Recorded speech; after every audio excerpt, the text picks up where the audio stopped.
Hi friends, ఈ video నచ్చినట్లయితే like చేయండి, సబ్స్క్రైబ్ చేయండి.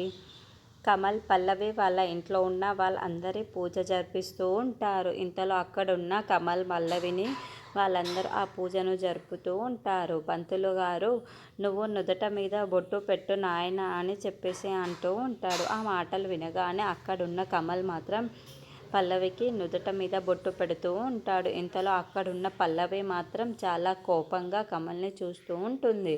ఏంటి ఇదంతా నాకు అని చెప్పేసి అనుకుంటూ ఉంటుంది.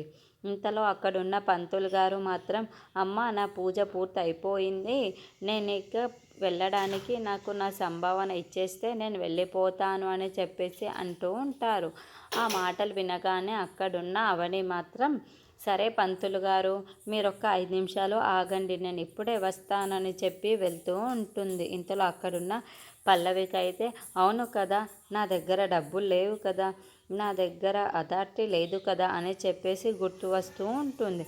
ఇంతలో అది చూసిన పల్లవి మాత్రం, మీరు ఎన్నిసార్లు అడిగినా సరే ఇవ్వదు, ఎందుకంటే తన దగ్గర ఏ ఆధారాలు పవర్ కానీ ఇప్పుడు లేవు, అందుకే మీకు పంతులు గారు నీకు అక్క అయితే ఇవ్వలేదు కదా అని చెప్పేసి అంటూ ఉంటుంది. ఇంతలో అక్కడున్న అవని మాత్రం పల్లవి మాటలు విని చాలా బాధపడుతూ ఉంటుంది. అక్కడున్న వాళ్ళ అత్తయ్య కూడా, ఏంటి పల్లవి ఇలా మాట్లాడుతుంది అని చెప్పేసి అనుకుంటూ ఉంటుంది.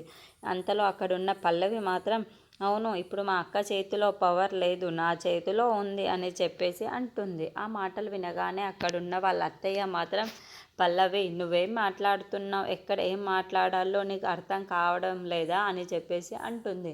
ఆ మాటలు విని పెద్ద చేతుల్లో పవర్ లేదా వేరే వాళ్ళ దక్కిందా అని చెప్పేసి, ఏదో పెద్ద తప్పే చేసి ఉంటుంది అని చెప్పేసి వాళ్ళ మామయ్య ఇలా చేశాడు అని చెప్పేసి అంటూ ఉంటారు. ఆ మాటలు వినగానే అక్కడున్న అవని మాత్రం చాలా బాధపడుతూ ఉంటుంది. అది చూసిన పల్లవి మాత్రం చాలా సంతోషిస్తూ ఉంటుంది.